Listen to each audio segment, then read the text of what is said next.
Welcome to Trisha's Dreams about awakening the feminine consciousness.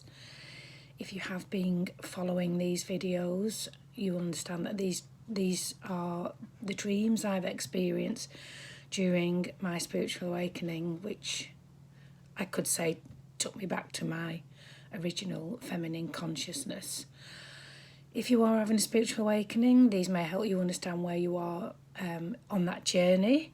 If not, if you're just interested in feminine consciousness, what it seems a lot of women, particularly women, are interested in what this means and what it is, then again, these dreams may help you understand some of your, perhaps the imagery that you're experiencing in your own dreams, or some of the mythology and symbols around feminine consciousness. Well, let's jump into the dreams today. The first dream, so I am going to do two dreams because I think they are related, and they seem to come in a particular order, but I can't remember the time gap between the two. But let's dive in and look at the first dream. So the first dream is, in my dream, my head is severed here, it's cut, and my head is decapitated. It's not on the floor, it's just cut across there, but it's separate from my body. And in the dream, obviously, it's a bit of a shock to see myself in that way. Well, what does this dream mean? What are the reflections of this dream?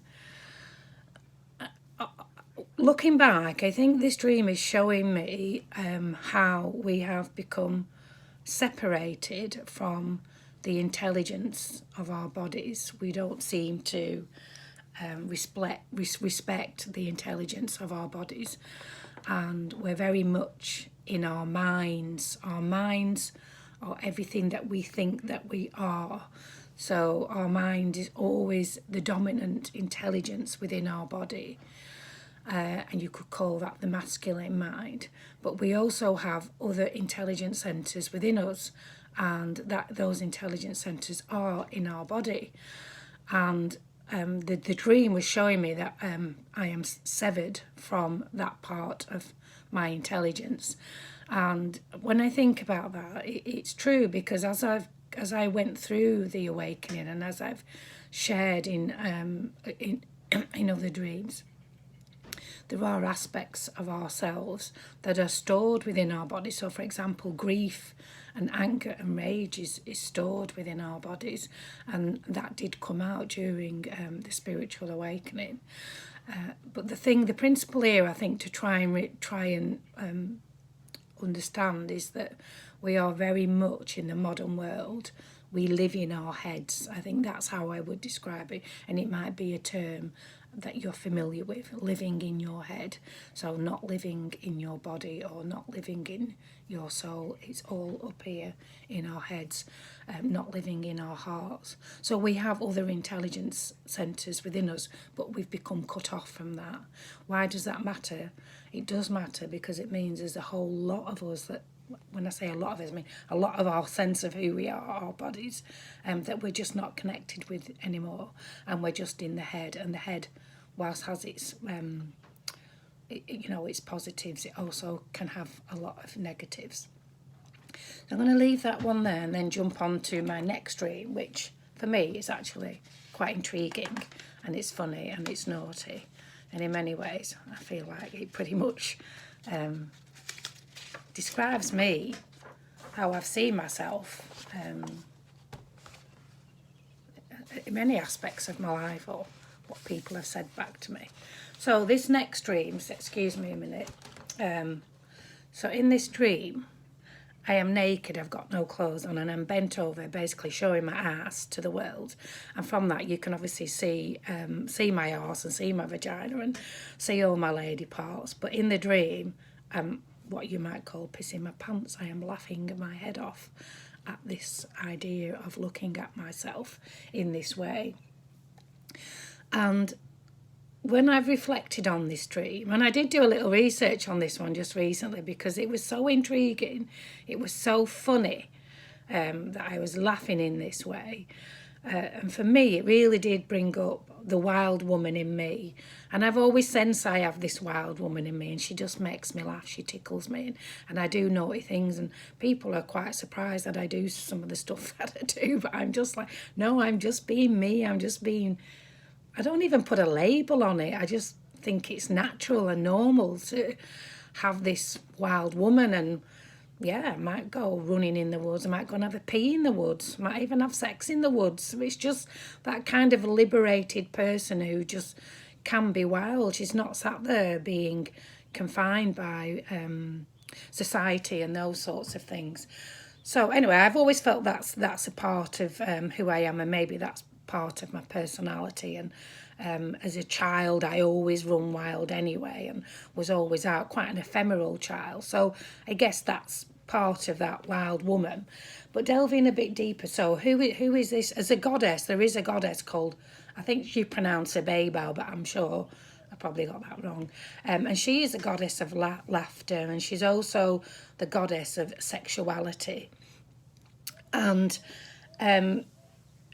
she's sharing in that dream the gift of our bodies. And I think that's why I've said it's related in a way to the other dream, where we've become cut off from our bodies and we only live in our minds. But our bodies have such intelligence, and our bodies are part of life. They're part of our humanness, and particularly for women, we have a lot of taboos around our sexuality and what it means to be sexual. And it's a big subject to jump into, and I can't say I would do it justice. And there's thousands of people written, feminists written about sexuality, and you know, the Madonna whore, or the wild woman, or being a virgin. And interestingly, I was watching a program the other day, and it was one of those murder programs. It's quite sad, really, because there was a woman in the dream, in the program, who was hell-bent on being a virgin when she got married. She thought that was the most divine thing she could ever do.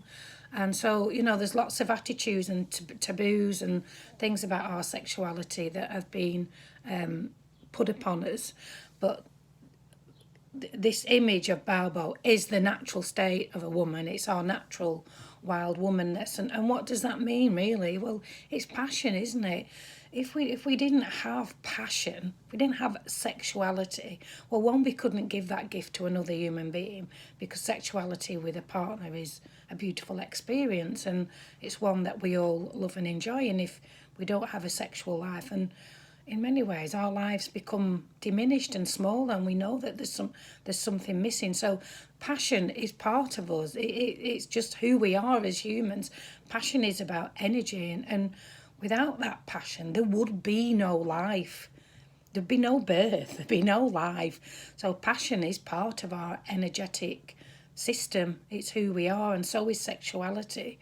And I think part of this feminine consciousness takes us right back to that. It takes us right back to this whole idea of sexuality, cycles, fertility, enjoying sex, laughing at the moon, all of those sorts of things. And I think that the basic principle to me is that without passion, there would be no life, and life is passion, and we shouldn't be suppressing it. But yet, in many ways, that's what we have done, because we become severed from our bodies. It'd be great if you could contemplate that and think about that a little further, around your own sexuality. And when are you a wild woman? When was you wild as a child, and then when was that kind of knocked out of you, or told that it was wrong, or it was dirty, or I'm sure there's lots of labels you can put on it. So anyway, there we go. Those are the dreams of my awakening feminine consciousness. And the principle is around, do you live in your mind? Have you become severed from your natural intelligence that lives within your body?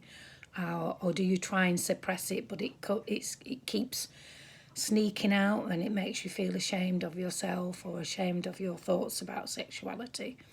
There's a whole lot in there, as I said before, but for today I think that's enough, something perhaps for you to explore. And thanks for listening in today, and catch you soon. Bye.